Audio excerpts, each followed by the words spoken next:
Hey everyone, Mango7Roll here. How we doing today? Welcome to another episode of Epic 7. Today we're going to talk about Melissa, the new vampire waifu that we may or may not be getting this week or next week or maybe a month from now. We're not quite sure, but with this new recent post they put on Facebook, we can pretty much assume it's going to be either this week or next week.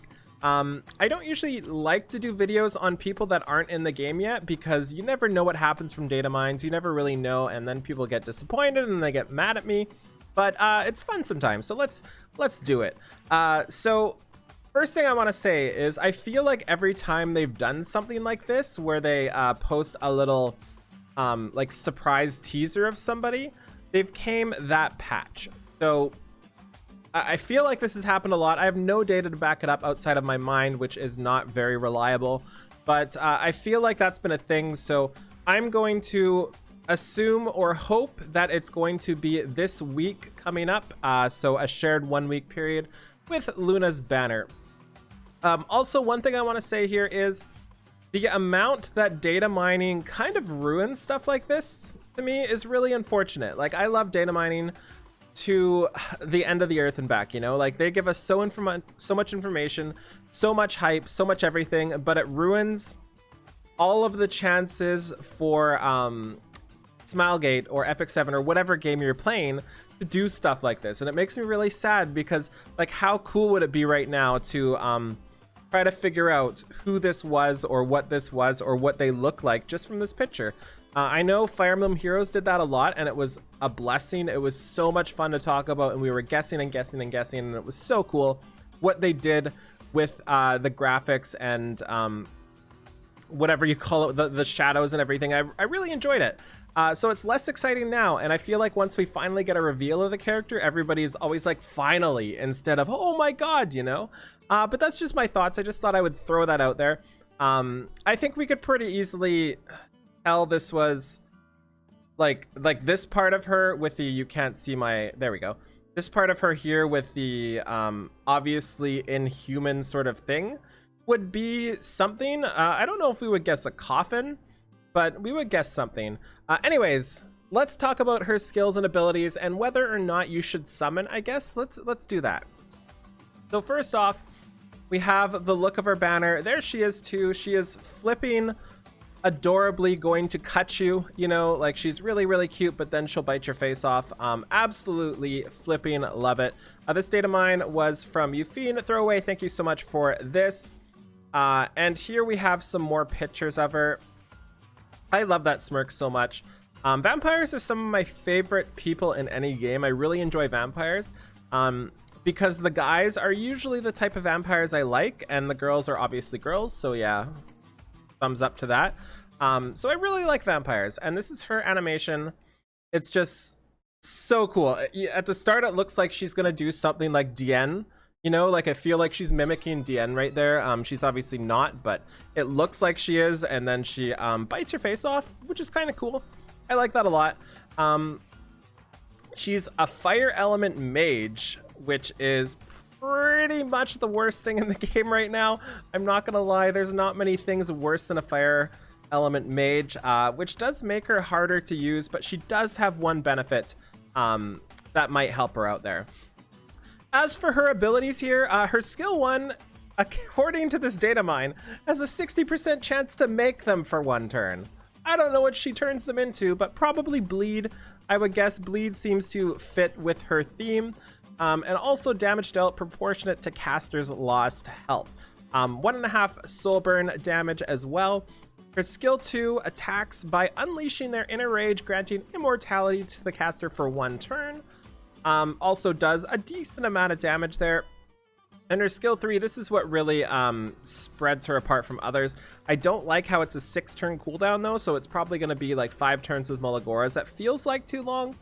But she attacks by releasing pent-up aggression, cursing the enemy for 2 turns, with a critical hit granting the caster an extra turn. I guess that's one of the reasons why they had to keep it up so high. The skill is unaffected by elemental disadvantage. So this means, just like Luna's skill 3, she's going to be able to crit on water units, no problem. And this is pretty much guaranteed to give her an extra turn. You know, like, You build her with 100% crit rate or 85% crit rate because she gets the bonus is probably all you need, and you're guaranteed to get another turn after that. And then you can follow it up with a secondary attack that gives her immortality as well. So a really cool 1-2 punch combo she has going there. And what Curse does is it curses the target, and then 40% of the damage. I think I'm gonna get this wrong. I actually don't entirely know what Curse does. Curse does one of two things. So Curse either gives the target a 40% damage Says Burst, or makes other people do 40% of the damage that you do to them back to her. So, or whatever target that is cursed. One of those two things. We'll figure it out soon. I'm sure you guys are angrily typing in YouTube comments as always, but that's her skill set there. She is a fire mage. She does get a ton of really cool artifacts because she's a mage, but her base stats are going to be decently low. And that's a big problem for mages, especially ones that want to fight people. You know, like she really wants to fight people. You have to build her with 100% crit. That's already something you have to devote and take away from her defenses. She is also in a area filled with dissies and an area filled with SSBs, so that's a big problem right now. I'm not sure what to think about her, you know? Like, I really love her design, but just the fact that she's a fire mage terrifies me. I'm personally going to be summoning for her for sure, just because her design is 10 out of 10. Speaking of her design, close your eyes if you're pro gamer, you know, if you're under the age of 12, because her idle animation is something else. And if you speed it up just a little bit, you might find your way to another site. So this is her idle animation. It's I can't even keep a straight face looking at it. But this is her idle animation when she's in battle. And I don't know. I think that's awesome. And you could always, you know, we might get banned from YouTube here, but you could always, you know, you could speed it up a little bit. Or you could not. This was a bad idea. But you get the idea, and it's really cool that she's got that, and she's got such a unique animation. That's the important part here. I love that she's got a unique animation. So overall, with her here, I think we actually have some Leo fire mages around, so we could compare the stats if we wanted to. But what I'm considering and what I'm thinking of building her is just a really fast build with lots of damage, a little bit of HP. You don't need too much, I don't think, but enough to survive maybe one hit. And just have her try to go first. And if she goes first, she has a mortality on. That gives her such a buffer. Alternatively, you could use her with a booster of sorts and then have her with more damage. And then she'll still have that mortality up the first turn. The important part here is getting immortality up before she dies, because that's pretty darn important. I'm probably going to build her on a speed set. I'm probably going to build her speed crit, maybe speed immunity. I'm not sure which. But that's just what I'm thinking right now. So overall, I'm pretty happy with her. I don't know if she's going to be the best, but just personally, I think she's a great design. Anytime I love the design of a character, I'm going to summon for them anyway, just like I did with Tamarin a while back. So that's all I kind of want to talk about right now with Melissa. I'd like to hear what you think your plans are for her and if you should summon. I personally don't think she's going to be the best to summon for, but we will see in like a week before her banner goes away whether or not she performs and how she does in Guild Wars specifically. Her curse also has potential for PvE, I would say. I'm not sure where, but anytime somebody has a debuff like that that nobody else really has, there's always potential to break something. As for artifacts, I forgot to talk about artifacts. There are so many she can do. I don't like Ayala Violin on anybody that doesn't have an AoE skill 1, basically, or isn't Dissy. I also don't really know about Etika's Scepter. That's the one I've been considering, just because if you have Etika's Scepter on her, you can really cycle through her skill 3 and skill 2, have immunity up as long as you can, and then cycle through with your extra turn from your Blood Boom as well.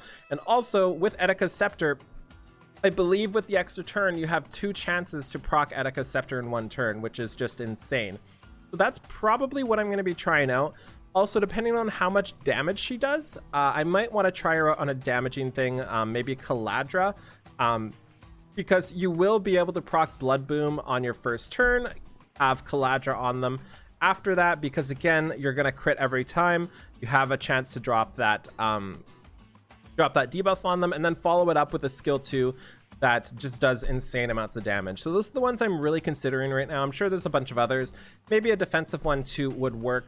Also, I forgot to mention, she has a artifact coming here called Bloody Rose, which is a 30% to 60% max effectiveness increase on a single attack. Another exclusive to mage artifact that's probably going to get overshadowed by a lot of the other ones.